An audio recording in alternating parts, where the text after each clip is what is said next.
Bonjour Monsieur Minovez, Bonjour. bienvenue au salon Mirampage 2019. Nous sommes très honorés bien sûr de vous accueillir. Rapidement, je vous présente, vous êtes professeur d'histoire moderne à l'université Toulouse de Jean Jaurès et vous êtes également chercheur au laboratoire France-Amérique-Espagne.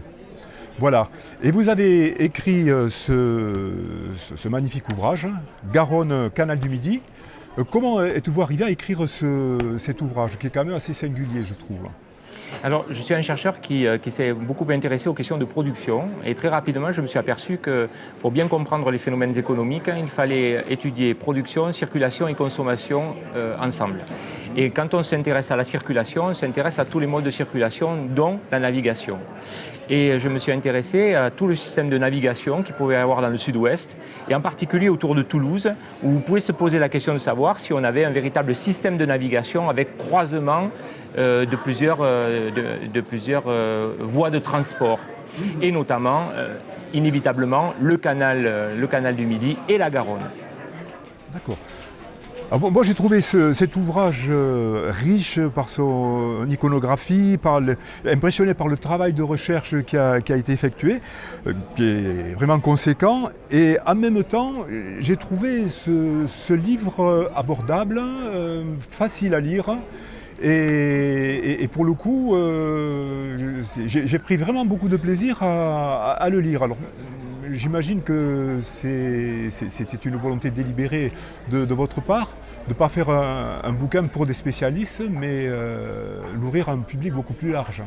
Tout à fait. Alors, première chose, c'est vraiment un travail scientifique qui aborde le sujet d'une manière neuve. Ce n'est pas le énième ouvrage sur le canal du Midi, c'est un ouvrage qui a pour vocation de comprendre le lien entre le fleuve, la Garonne, en revanche, elle, beaucoup moins étudié que ne l'est le canal, et d'essayer de comprendre si on a un véritable système de navigation entre les deux.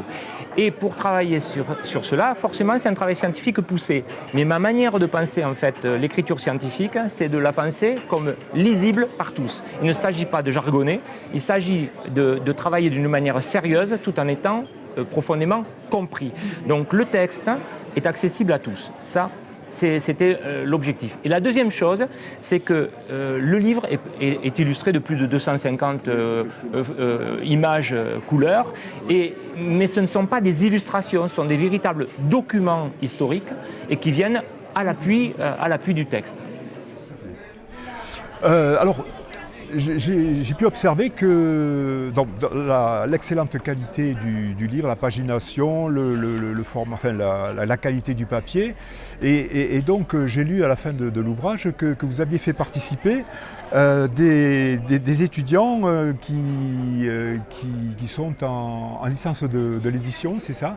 Oui. Est-ce que vous pouvez nous en dire deux mots là-dessus? Oui, tout à fait. Alors ça fait maintenant plusieurs années, en fait depuis 2012-2013, que je travaille d'une manière étroite avec des formations professionnelles à l'université, parce que je suis un véritable enseignant-chercheur, c'est-à-dire je suis passionné d'enseignement et passionné de recherche. Et je me suis aperçu que je pouvais aussi lier le travail de recherche et de publication de mes travaux de recherche avec aussi la construction en fait, d'objets éditoriaux dans le cadre de formation professionnelle à l'université. C'est comme ça que je me suis mis à travailler avec le département archives médiathèque de l'université, et nous avons en fait transformé un certain nombre de mes travaux en ouvrage à éditer chez des éditeurs professionnels. Alors là, on a Garonne et Canal publié aux presses universitaires du Midi, mais en 2013, j'ai publié L'aventure de la laine en Pays d'Olme aux éditions Privat, et en 2014, Du papier et des hommes, qui raconte l'histoire des papeteries du Couserans, aux éditions du Rouergue. D'accord. Très bien, écoutez, je vous remercie. Merci à vous.